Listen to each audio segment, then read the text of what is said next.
exploiting human conditions, not free market propaganda and corrupt politicians, cause they owned by special interest groups that fund their campaign. That's why you hear the same old things they claim. Welcome to the Project Censored radio show on Pacifica Radio. I'm your co-host, Eleanor Goldfield.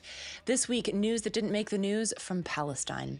First up, I sit down with Palestinian writer and researcher Nadine Sayegh to discuss her latest piece, State, Soldiers, and Systematic Sadism, the Israeli military's normalization of sexual violence. Nadine explains the Israeli hasbara tactic of purple washing, the global north's violent feminism, and the confluence of sex and genocidal violence. We discuss the media's failure to place accountability on systems, suggesting that the problem, much like with the U.S.'s own torture programs, is just a few bad eggs. Next up, associate editor at the electronic Intifada, Nora Barrows Friedman, comes back on the show to discuss the latest news from Palestine. What's the story with Hamas stepping down as concentration camps are constructed inside the concentration camp of Gaza, and as the so-called ceasefire continues to be violently broken by Israel daily? Nora also discusses the most recent violent escalations of settler violence in the occupied West Bank and the media's continued failure to cover it, and if they do, to cover it only from the side of Israeli propaganda. All this and more coming up now on Project Censored.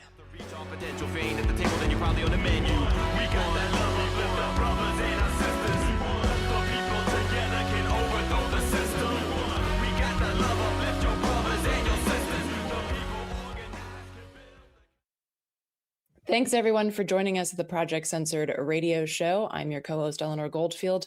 We're very glad right now to be joined by Nadine Sayegh, who's a Palestinian multidisciplinary writer and researcher focusing on the Arab-speaking world. Her work spans gender, geopolitics, human security, and the occupied Palestinian territories. She holds an MA in Media and the Middle East from SOAS, London, and a doctorate in philosophy from the University of Toulouse, where her dissertation examined multiscalar gendered oppression in Palestine and Jordan. Her research and commentary have been found in scholarly and journalistic venues, with select works translated internationally. Nadine, thanks so much for joining us. Thank you so much for having me. Absolutely. And I just want to let folks know that we're going to be discussing torture and sexual torture as well. So this is your warning. And Nadine, I wanted to have you on to discuss the latest piece that you wrote called State, Soldiers, and Systematic Sadism, the Israeli military's normalization of sexual violence. And you write, quote, the systematic sexual torture occurring inside IOF detention facilities did not begin in May 2026 and it will not end with a UN listing. What it does is remove one alibi, the claim that these are unverified allegations on the margins of credibility. They are verified, they are patterns, and they are state policy, end quote. And you write about so-called purple washing and how that serves to justify and normalize this kind of horrific violence. And listeners might have heard the terms greenwashing and pinkwashing before, but might not be familiar with the term purple washing. So Nadine, could you start off by telling us what purple washing is and how it functions in cases like these? Yeah, of course. So a lot of scholars have been doing research on this topic, and it's essentially the use of the gendered narrative or women's empowerment narratives to basically wash away their crimes. So in the case of Israel, they use it in a twofold manner. The first would be the way, I'm not sure if you've seen this, but there's a tendency to sexualize female IDF soldiers. There's a lot of pictures in short shorts, posing with guns. And I think that's to elicit primal responses, mostly in men. Also, kind of encouraging a feeling of wanting to protect them or seeing them as things to be protected. The second way is to distract from the fact that, well, of course, that they're committing this grave sexual and physical crimes against men, women, and children. And it's framing also Palestinian men as, a very Orientalist trope of the big bad Arab, and we need to save these women from these evil men, positioning themselves as the saviors, positioning themselves as forward thinking when it comes to gender equality. So in essence, it's just there to distract from the fact of the continuous war crimes they're committing against Palestinian people. I mean, this is something that has cropped up before, not just in occupied Palestine, but I mean, you see this in the US, and actually Mint Press News reported years ago on how e-girls lure boys into joining the army in the US. And then, of course, Israel uses like these thirst traps. They've got pages called like IDF babes that conflate genocidal violence with sex. And then, of course, there's these like so-called birthright trips where young Jews are encouraged very extremely to hook up with IOF soldiers. And it's this weird confluence of grossly objectifying women and then also holding them up as objectifiers, or far worse, like torturers and genociders. I mean, looking at the US history again, photos coming out of Abu Ghraib prison in Iraq in 2004. And of course, you've got pop culture, G.I. Jane, and, you've got Genocide Barbie, Gal Gadot as Wonder Woman. And the way that militarized violence and sex have been so entwined and normalized, it's actually almost the realization of it, as somebody who grew up in Europe and the US, that felt more shocking to me than the fact itself that this was just so normalized and nobody ever questioned it. It was just like, yes, of course, sex and violence go together. How would they not? 100%. And like my main issue is that it's definitely not a new phenomenon. And I think that Abu Ghraib is the thing that set the precedent for this to be permissible, because now we have documented cases. I mean, it's not just now. We've had documented cases for years, but now the UN added them to the blacklist. I'm not sure to what end, to be honest, because since May, nobody really has been held accountable. The crimes against these people hasn't stopped. And it's a continuous cycle that has now become part and parcel of the system, which maybe in previous instances they would do more to cover it up, but certainly not now. Certainly they're going on parades, on different media outlets, saying with pride that they've committed these acts. And the issue for me is the US politicians also are concerned. This is the most severe language they've used. Some politicians here and there have said they're concerned and that Israel should hold them accountable. But for me, it's like, how is the devil going to take demons to court? It's not really going to do anything.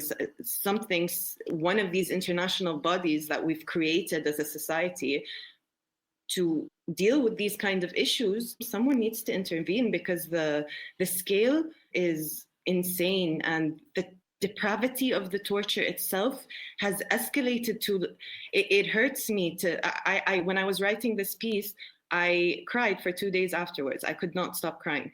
I was doing a little bit of research again before this talk, and there's a new Al Jazeera documentary, part of their Fault Line series, that's called Into the Darkness. And I recommend that everybody watch it, because it will open your eyes to really the depravity. It's so terrible.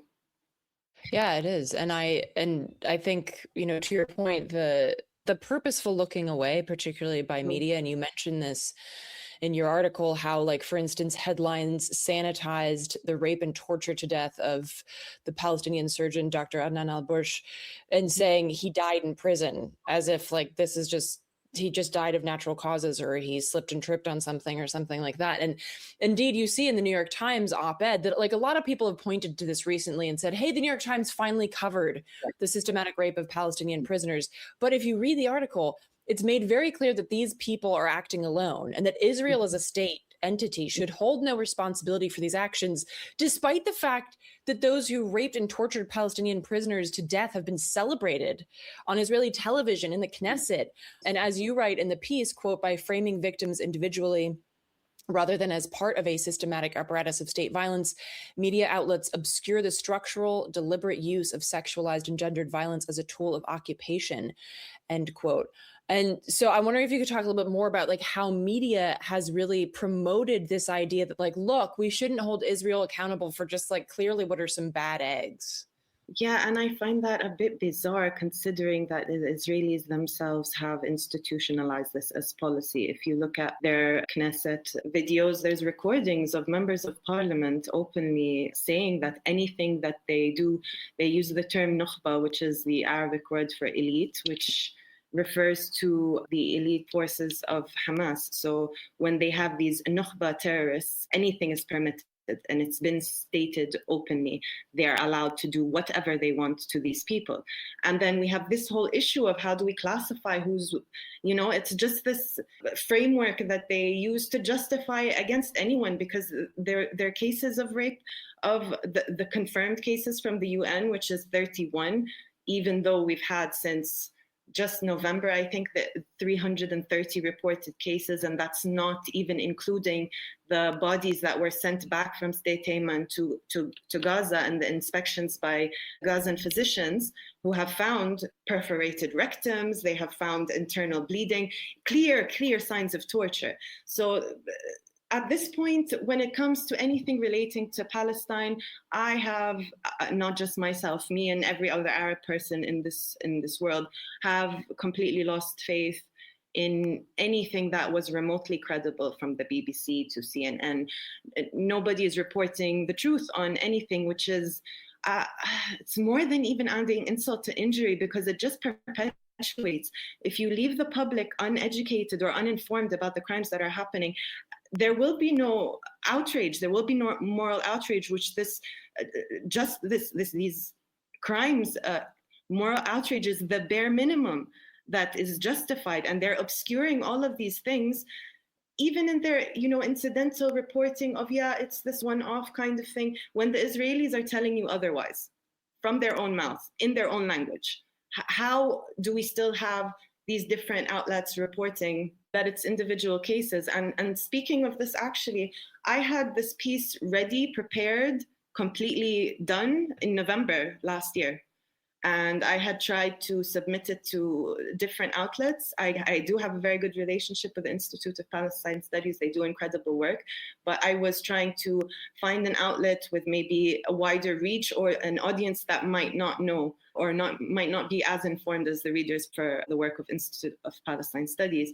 And I was continuously rejected. Sometimes they wouldn't even answer my emails. And it was only till this New York Times op-ed came out that the subject gained traction. And for 6 months, I was just completely baffled, because it's ongoing. It's not stopped. It didn't. I caught on in November, but this has been happening since October 7th. So I'm not very hopeful, even with this UN blacklist. It's, again, to what end? It doesn't change any material conditions of the people. It doesn't release anybody from custody. And yes, we are talking about sexual violence, but there is torture, there is starvation, there is zip tying arms and legs, and keeping prisoners face down for days. They have, in the State Ayman, they have one released prisoner who spoke anonymously. He said there is something called in Arabic taboot, which is coffin. And they just throw people in there for sometimes a day, sometimes for 2. There's all kinds of visceral, violent torture indiscriminately against women, children, and men, not even affiliated with any religious, political resistance. They're just civilians. They're just civilians that are taken and tortured. That's basically what's happening.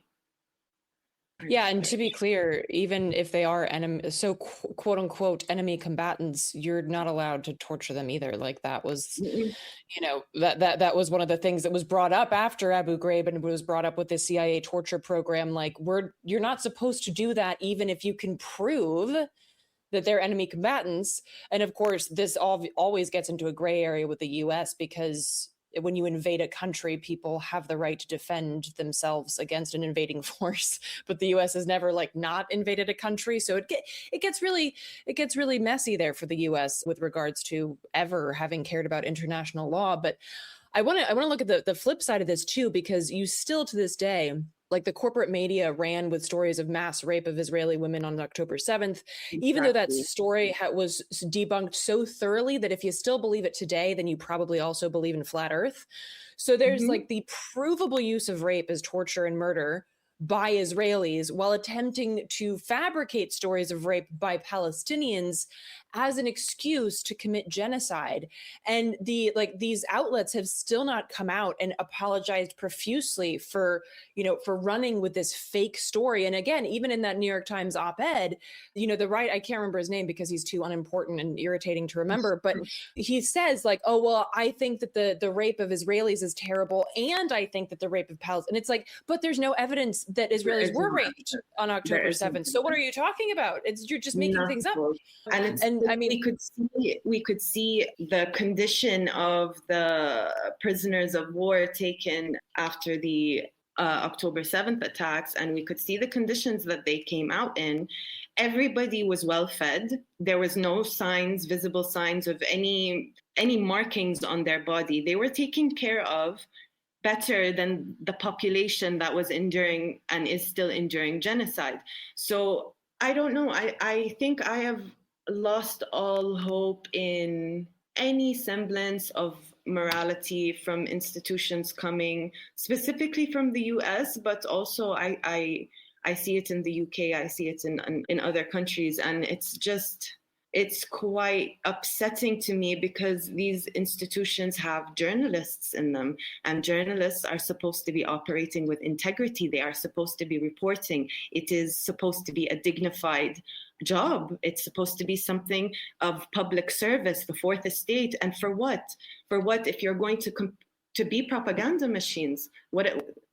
I don't think they're ever going to regain their credibility. I think, thank God for social media, even though the platforms, Meta specifically, goes above and beyond to shadow ban content from Palestinians and anything relating to Palestine. But people on the ground and local civil society organizations in Palestine are doing everything humanly possible to get the message across. And I think even just the visceral scenes from the bombardment of Gaza is enough for majority of the world's population to look and say there is something deeply, deeply wrong with a state that uses violence as its modus operandi. Just want to remind listeners that you're tuned to the Project Censored radio show on Pacifica Radio, and I am your co-host, Eleanor Goldfield, and I am speaking to Palestinian writer and researcher Nadine Sayegh about her latest piece, State, Soldiers, and Systematic Sadism, the Israeli military's normalization of sexual violence.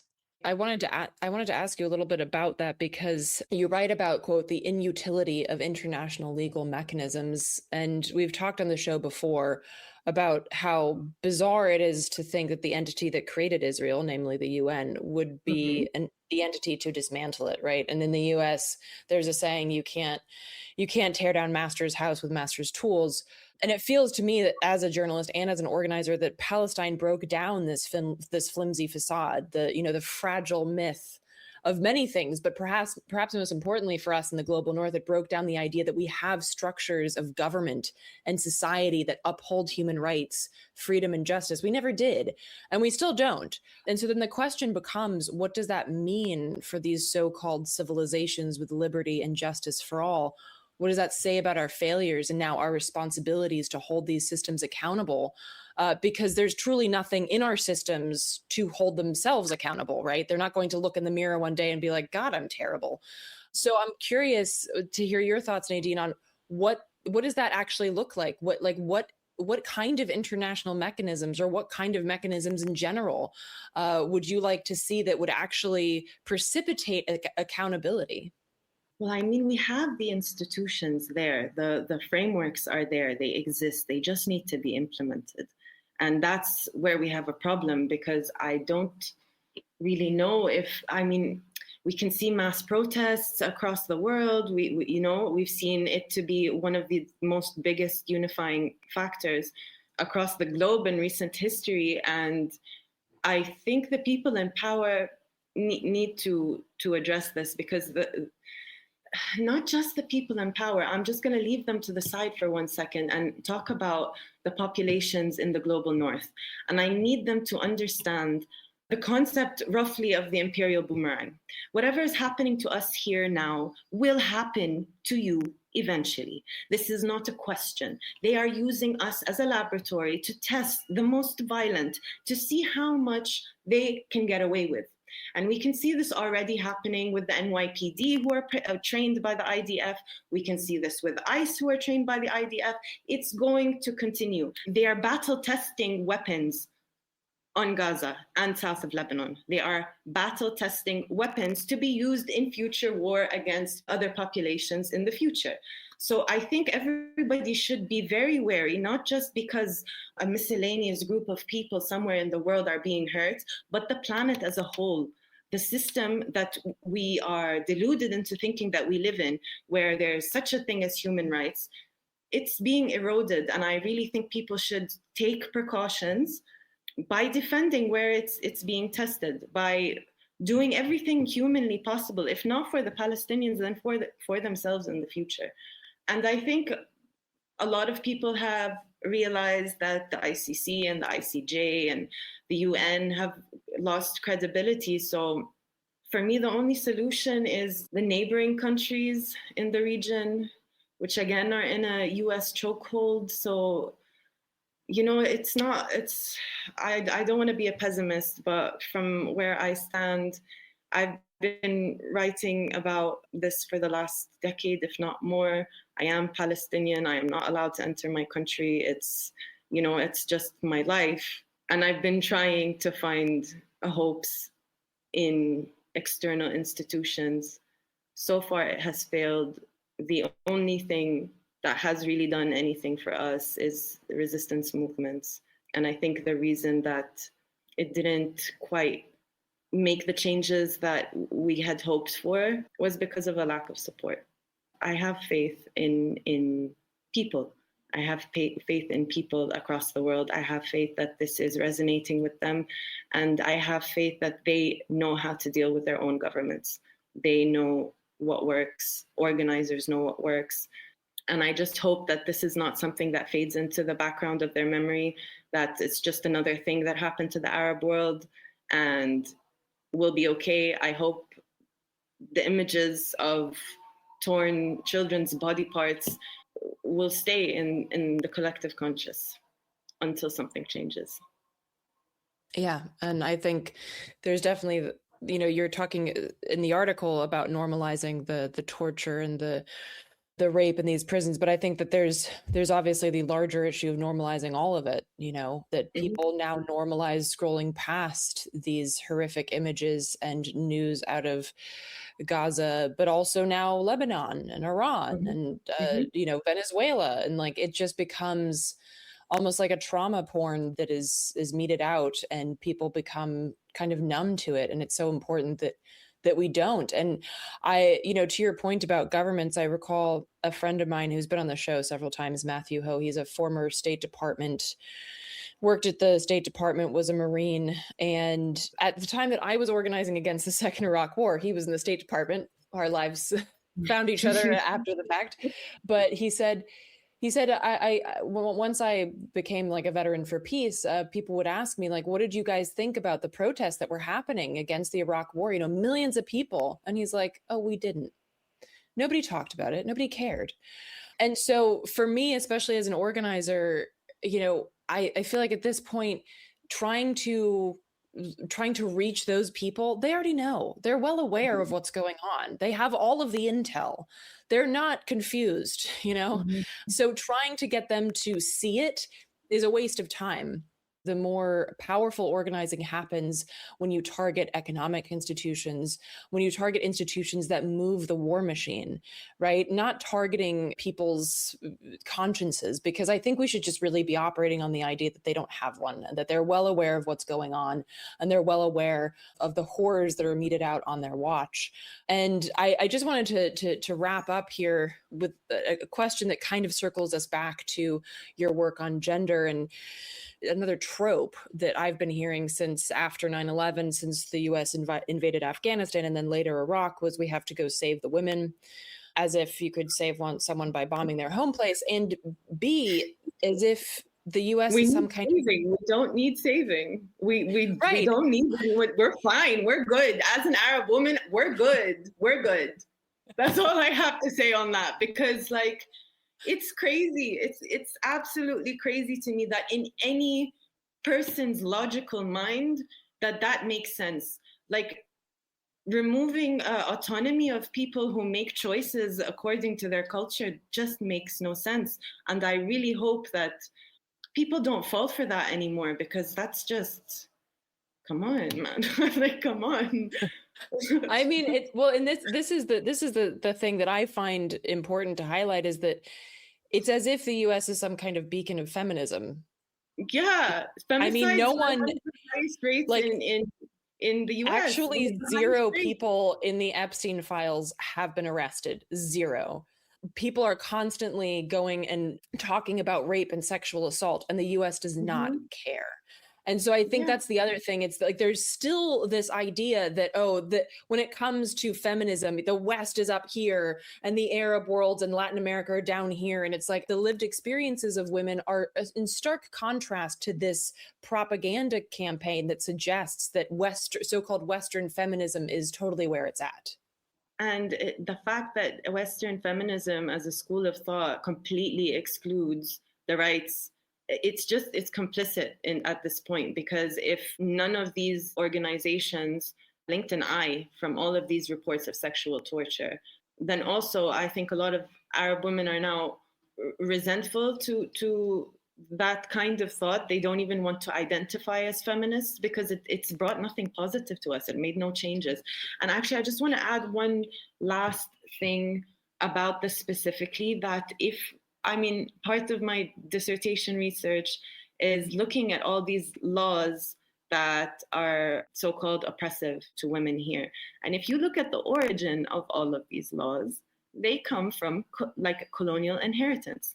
They come from laws that were in France, from laws that were in the UK. This crime of passion / honor killing thing that, everyone thinks is so prevalent here is a crime of passion. It was also allowed in the US. A man who got a bit overheated from seeing his lover with someone else has a right to kill her. Oppression of women is a global issue. And I would hope that any woman listening to this show, I know, I don't have to hope, I know that she relates to what I'm saying, because we've all endured harassment, sometimes abuse. We've endured all of the symptoms of this oppression. And I really hope that could be something of a unifying factor in the future. And let's not look at someone has it better and someone doesn't. We're all in the same boat. We're literally in the same boat. So let's not drown. Let's not throw each other off the boat, Yeah, absolutely. And I mean, there are so many places we could go, how basically then how that also relates to how the quote unquote West, or basically the global North, looks at Arab men in relation to Arab. I mean, it's all very, very distorted, and on purpose, of course, because if you can dehumanize people on that level, then the kind of terrorism that you mete out upon them is more palatable to the people, which is why, of course, it's so important to make sure that these stories are uplifted and not just left in some filing cabinet at the UN. Again, folks, the piece that Nadine wrote is called State, Soldiers, and Systematic Sadism, the Israeli military's normalization of sexual violence. And that is up at palestinestudies.org, palestine-studies.org. Nadine, thank you so much for taking the time to sit down with us and for all of the work that you do.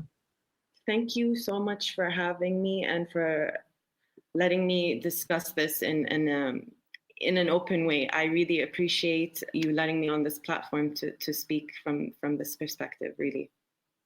Of course, anytime. You're listening to the Project Censored radio show on Pacifica Radio, and I am your co-host, Eleanor Goldfield. Coming up next on the program, I sit down with associate editor at the Electronic Intifada, Nora Friedman, to talk about the latest news from Palestine. That's coming up right now, so please stay with us. Thanks, everyone, for joining us at the Project Censored radio show. I'm your co-host, Eleanor Goldfield, and we're very glad to be joined again by Nora Friedman, who's the associate editor at Electronic Intifada and the co-host of their weekly live stream. Nora, thanks so much for coming back on the show. It's always my pleasure and honor, Eleanor. Thank you for having me. Absolutely. And so for folks listening, so you're aware, we're recording this on Monday, July 27th, and it will air a week from today.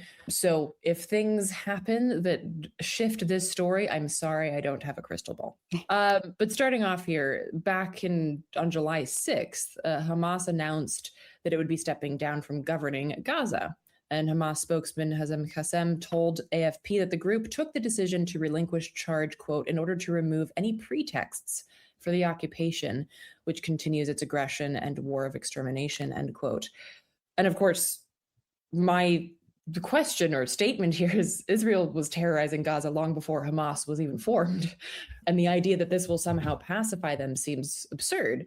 So, Nora, starting off here, could you give listeners your analysis of this move and why and what it entails? Yeah, it's a really interesting political development. And as you say, it hasn't changed anything on the ground, especially when we look at the last 3 years of an ongoing genocide.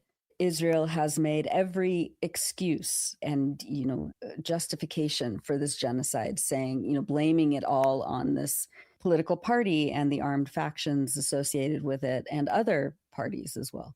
But really putting the blame on Hamas, which was a democratically elected political party elected in 2006, to the chagrin of all Western powers who were trying to make sure that their favorite party, Fatah, would win the elections, and they did not. Hamas won the elections, and ever since they've been punished by various means. So right after the 2006 elections in Gaza, Israel imposed a siege and blockade that is continuing and entrenching to this very day, of course.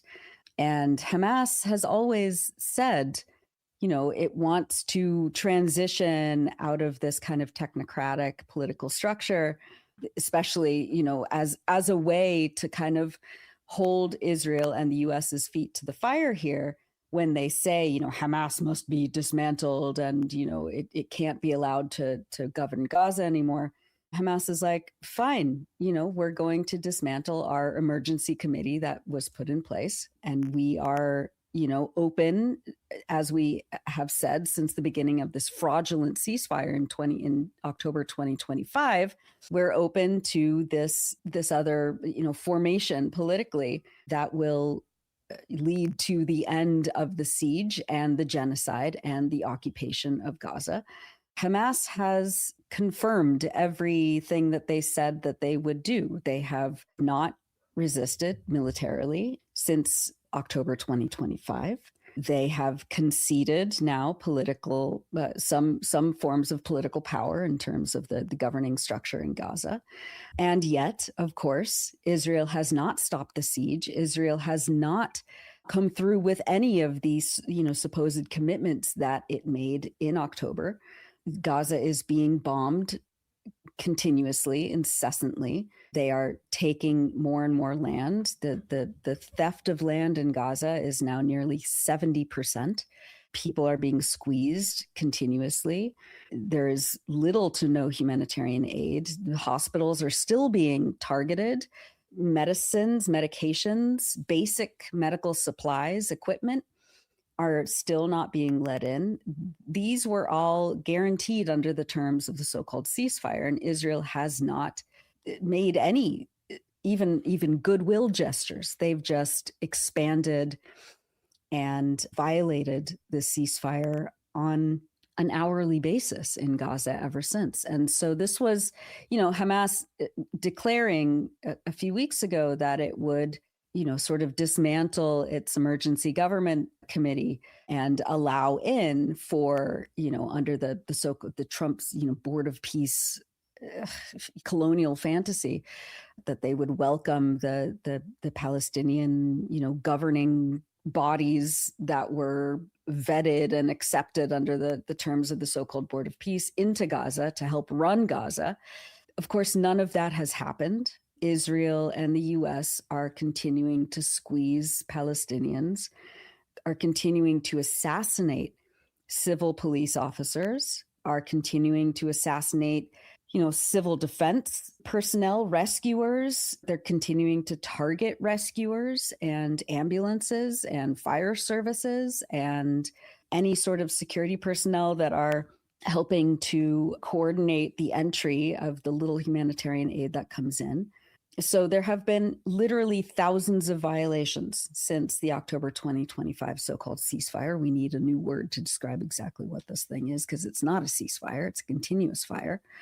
And, Hamas has agreed to and has accepted all of these terms to stop the slaughter of their people, and Israel has not. So this move was really I think a practical sort of public assertion that, see, everything we say we will do, we do.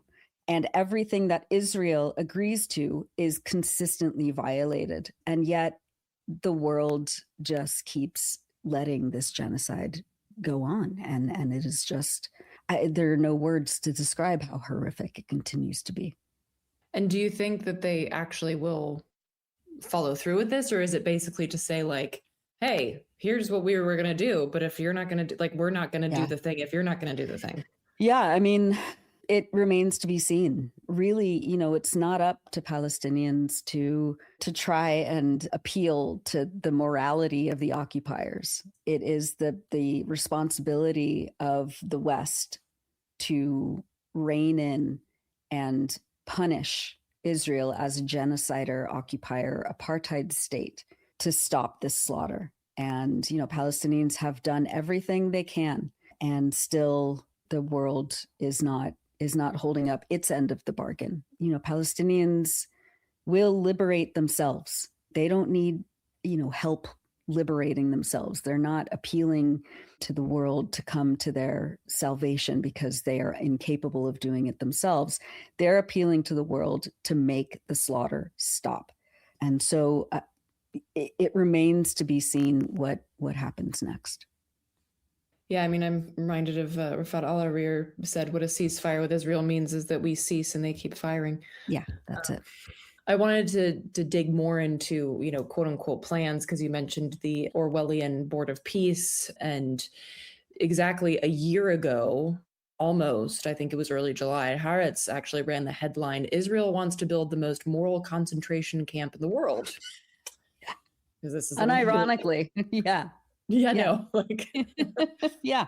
I feel like we're just living in a giant onion headline these days. Yeah. Like, it's so, I know. And of course, fast forward to today and, you've got these quote unquote humanitarian shelters, which humanitarian is also a word that needs to just change, because like ceasefire means nothing anymore. And I was wondering, Nora, could you talk a little bit about these concentration camps? Like, what does this look like? And, you mentioned the 70%, there was the yellow line, and there's an orange line, like all these lines, the concentration camps, AKA humanitarian shelters, like what's going on with this construction and these lines that the IOF are setting up here? Yeah, it really is. It's dystopian. I mean, it would make any sci-fi novelist blush at how heavy-handed this all is, right? I mean, the Israelis have been constructing these so-called like pilot cities in the ruins of what was Rafah in the south, a city that was once home to, 500,000 people is now rubble. This has always been the plan of Israel, to completely erase major population centers in Gaza and across Palestine. I mean, since its inception in 1948, of course. But in the past, year or so, as they've steadily depopulated, ethnically cleansed, and genocided people in the south of the Gaza Strip, they've been constructing these humanitarian concentration camps in the desert where they, it's so colonial and so unbelievably racist. I mean, of course, because that's what the Zionist project is, that they think that by the continuous starvation of Palestinians, the withholding of medical supplies and medical treatment, the shutting off of all water and flooding the markets, the only things that are really getting into the markets right now in the small strip of land that Gaza is still are all like highly sugary, empty calorie sort of foods, where, the most fertile land in Gaza, where for generations and generations and millennia, has been obliterated by the Israelis, and now it's on the eastern side of the so-called yellow line and the orange line. So people can't grow much food anymore. There isn't anything nutritious, and people are, the starvation, food insecurity classification numbers are still pretty high in Gaza. And so by constructing these humanitarian concentration camps, all in scare quotes, of course, they think that by luring starving, dehydrated, and, chronically ill, or disabled Palestinians into these places with the promise of food and medical care, that they can eventually complete the genocide in Gaza. And you look at this pilot city that they're building, and it is absolutely a concentration camp, but like a 21st century, highly technical, highly surveilled, militarized concentration camp where everyone has to pass through biometric screenings, where they will be registered, where they will be tracked and surveilled. Around the concentration camp is, of course, going to be Israeli military posts, of course, barbed wire, all sorts of sensors, and they can get food and medical care if they also go through some sort of like political screening process to make sure that they are not Hamas, or if they, refute any political affiliation or familial affiliation with that political party. And of course, the intention after these concentration camps is to get them to another scare quote, to get them to voluntarily leave. So a voluntary, self-deportation, in the words of Marco Rubio. And they are really convinced, the West is really convinced that they can get Palestinians to do this. If they squeeze Palestinians enough in the cities that they remain in now, they really think that Palestinians will just give up and willingly go to these concentration camps and then ultimately be deported to other countries that will take them in. And, we were just speaking with a contributor of ours a couple of weeks ago on day 1000 of the genocide. And he was saying, nobody's even thinking about this. This is not even an option for anybody in Gaza. People underestimate the tenacity of Palestinians to want to stay on their land and fight for what they have and fight for their children and fight for their future generations. And it is the most suffering right now in Palestine and in Gaza specifically. But Palestinians were there aren't going to be lured by this promise of, maybe some crackers and cheese, because they know that the ultimate price that they're going to pay is the permanent exile from their homeland, and they're not going to do it. And it's also, it is a colonial fantasy that they could just move Palestinians around the region as though they're furniture. This has always been the fantasy for 100 years of the Zionist project. And I can't see this succeeding. But what it is doing is it's a huge cash cow for private contractors, for construction workers. Israel is making a killing out of killing, and also, making these so-called pilot humanitarian city concentration camps. They profit either way. And, Palestinians will outlive this genocide. They will outlive this apartheid state. They will outlive Zionism. And Israel must be stopped. And the US must be stopped. The fact that this is allowed to even take place, even as like plans in a boardroom, let alone real physical structures that are being built in the ruins of Rafah, is unconscionable. But here we are. This is the world. I just want to remind listeners that you're tuned to the Project Censored radio show on Pacifica Radio, and I am your co-host, Eleanor Goldfield, and I am speaking to Associate Editor at the electronic Intifada, Nora Barrows Friedman. We've had on the show before Karni Kirkonian, who's an Armenian human rights lawyer, and when he was talking about Azerbaijan, he said a quote that I use quite frequently now, which is, "You don't wait for a genocider to stop. They Right. have to be stopped. And Stop. each time you basically teach them, it's a Pavlovian response, right? Each time you teach them that they're not going to be held accountable for this horror and that horror. And oh, Rafah was supposed to be a red line, wasn't it, Biden? Right. And every time that you show them that nothing is going to happen, they're not going to all of a sudden be like, you know what, I'm done. I'm good. I'm good. Yeah. That's all I needed. No, they Yeah. will continue. And I think that that's obviously evidenced by like each new horror. And I think that listeners will also recognize like what you were talking about, Nora, the extremely dark and deep parallels between what we see happening in the US in terms of like construction of concentration camps and the torture that takes place there. And it's the same thing, right? Because fascist of a feather. And I think, this is absolutely why we have to look at these connections across borders and recognize the patterns.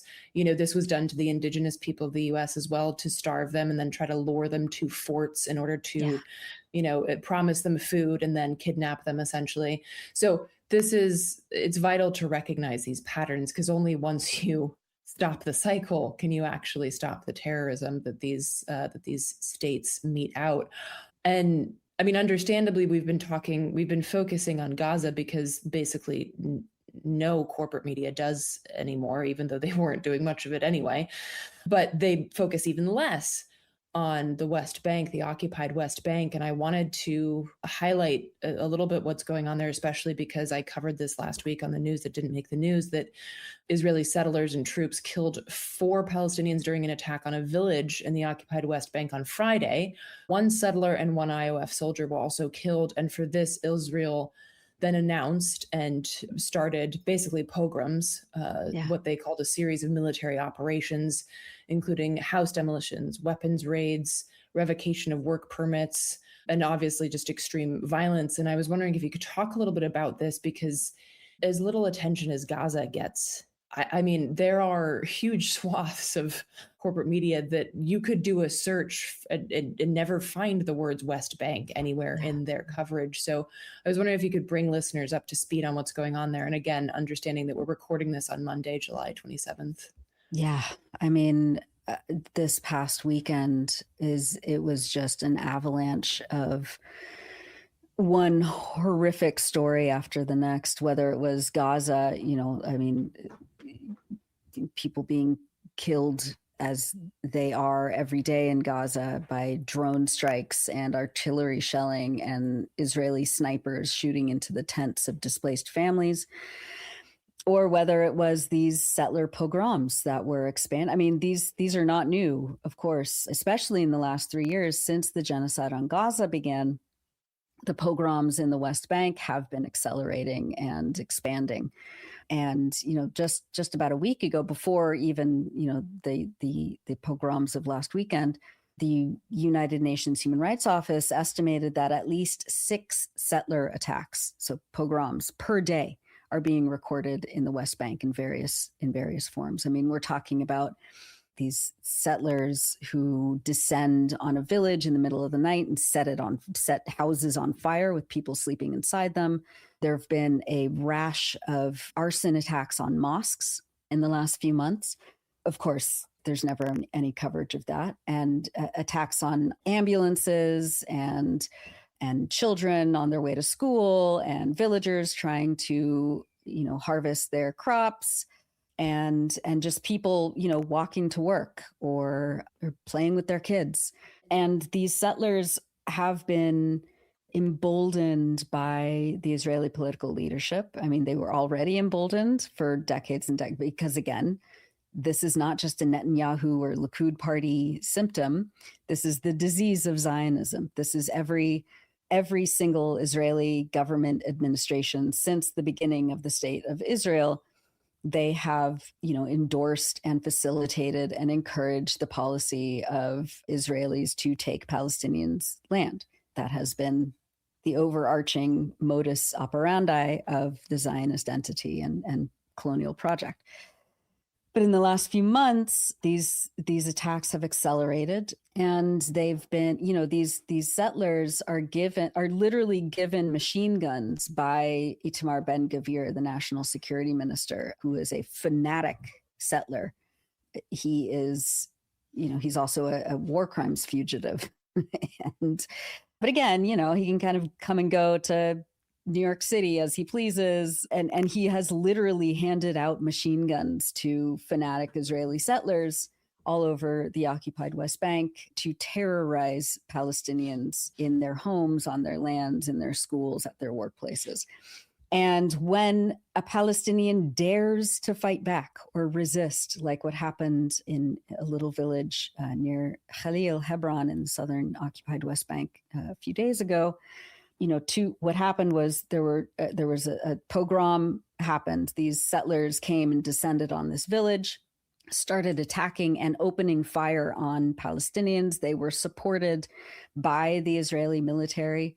And it's, the lines were always blurred between, who is a settler and who is a member of the military. I mean, all members of the Israeli military are settlers, and sometimes the settlers dress up in military uniforms, and sometimes the soldiers are in plain clothes, and they are all friends and they work in tandem with each other. This is a very common occurrence, of course. So anyway, so it's unclear whether a settler or a soldier, again, the lines are blurred, shot two Palestinians. Someone from the village, a village elder, was able to wrest a machine gun away from the settler who had just shot these two Palestinians. I believe they were youth. So these two young Palestinians were shot. And he defended himself and the rest of his village, and he shot the settler soldier that had shot the two Palestinians. And then, of course, he was shot by either a settler or a soldier. Again, it's very unclear. And then the entire Israeli military and governmental apparatus said, we're going to, expand our violence against Palestinians. And the world has of course, been silent or have conveniently ignored this. Palestinians and Congressman Ro Khanna just reiterated this. Palestinians do not have the right to resist. Palestinians do not have the right to fight back. Palestinians do not have the right to armed resistance against a nuclear armed state. They're only supposed to die quietly as victims and suffer.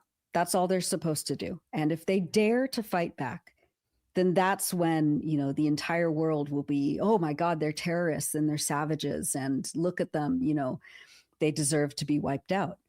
And we saw that same rhetoric playing out, not just, in Israeli media, but around, whatever corporate media decided to cover for once what was happening. They, of course, took Israel's side and, painted Palestinians as violent terrorists, of course. Nothing has changed. It's just when Palestinians dare to protect themselves, all of a sudden the world pays attention, but there's never any context. There's never any history. There's never any, affirmation of international legal rights of Palestinians to defend themselves against this rogue occupier. It's just always, the poor Israelis. And they should be entitled to whose ever land and homes and livestock and lives they want. So that's what we saw, and it's getting really scary. I mean, it has always been really scary, of course, but there's just like a new level of terror that the Israeli state is carrying out on Palestinians in the West Bank. Yeah, right. It's only violence when the oppressed fights back, right? Other than that, it's just good business, or it's just how the state works, or it's just the status quo, and of course, like you mentioned, the media framing is always like, oh my gosh, they killed an Israeli, and the world stops. Yeah, absolutely. And when you were talking about Ben Gvir, it also made me think of like the kind of the very tepid isn't even a good word, like pointless, vapid response of particularly like the global north, France basically said that, oh, Ben Gvir can't come here. And it's like, that's your response? Yeah. You can't come to my birthday party. It's like, it's so like, and they're very like proud of that. Yeah. Look how moral. Yeah. They were like, look at how, like, we're taking a stand. And I'm like, okay, are you going to do anything to stop the ethnic cleansing and the genocide? Like, no, we're just going to say, take the guns out of the hands of those that he gave the guns to. Like, no, they will never do that. Yeah.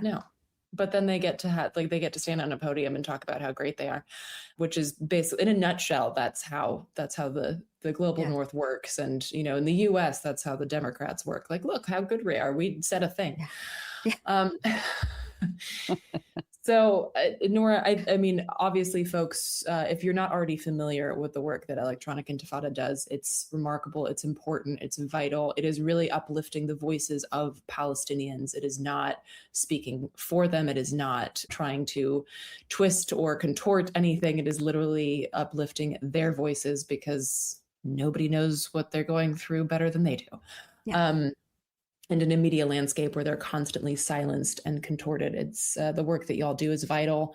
The live stream, the podcast is really important as well. Recently, y'all covered the fact that somebody can get up to 20 years in prison in the U.S. now for sharing evidence of Israeli war crimes with, for instance, the ICC. And so there's information there that is vital to not just to understand if you care about, like, I don't know, humanity, but also if you're just selfish and your care ends at the end of your border, it also matters. So do check out the work that Electronic Intifada does. It's vital. And thank you, Nora, as always, for coming on the program. Thank you so much for doing all this work and for being so consistent with your coverage on Palestine and West Asia in general, and just and the way that you and Project Censored are always confronting these inhumane times is just so admirable, and I'm always so grateful for your work, Eleanor. Thank you. Well, thank you. I get inspired by people like Nora Barrows Friedman, who's really cool. So. We want to smash, crash, mash, blast the system. We want to get it hype, get it live, get with the mission. We want the crowd loud, best pumping rhythm is hitting. We want to make it clear. That does it for another episode of the Project Censored radio show on Pacifica Radio. I'm your producer and co-host, Eleanor Goldfield, along with my co-host and executive producer, Mickey Huff.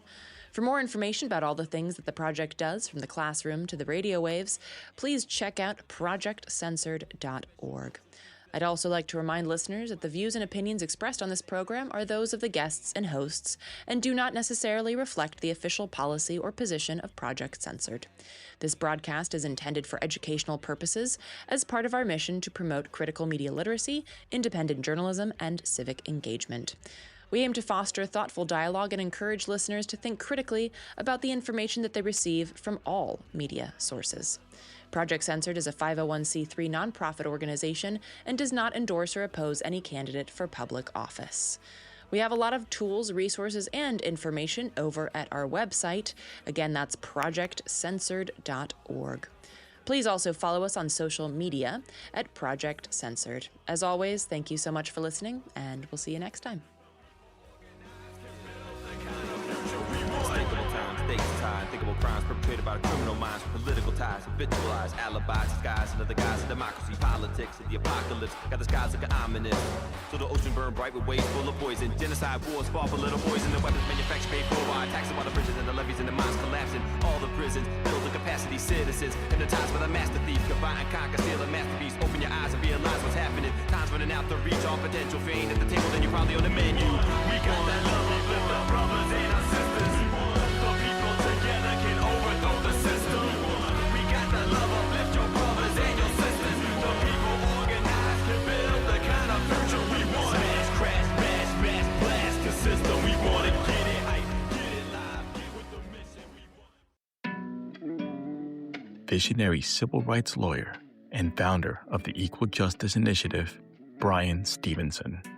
I continue to believe that the great evil of slavery in the United States wasn't the brutality and the violence, that was horrific, but it was the narrative we created to justify enslavement. The enduring evil of slavery was the narrative, because people who enslaved other people didn't think of themselves as immoral or indecent or unchristian. And how do you think of yourself as decent when you are pulling away a mother from her screaming children, knowing that mother will never see those children again? Well, you need a narrative. And so we created a false narrative in America where we said that black people are not as good as white people. Black people are less capable, less evolved, less human. And that narrative survived the Civil War. In fact, I often argue that the North won the Civil War but the South won the narrative war. Get Learned, only on KPFA. Algorithms promote whatever keeps you scrolling. Corporations fund whatever protects the bottom line. KPFA answers to something different. The people listening. When you become a monthly Guardian, you help build a dependable foundation for independent news, cultural programming, radical conversations, and music selected by people who actually care about what you hear. Make a difference today. Champion independent radio right now. Stand with KPFA at this very moment by becoming a monthly Guardian at kpfa.org. This is the mighty 94.1 KPFA, 89.3 KPFB in Berkeley, 88.1 KFCF in Fresno, and online at kpfa.org. 94.1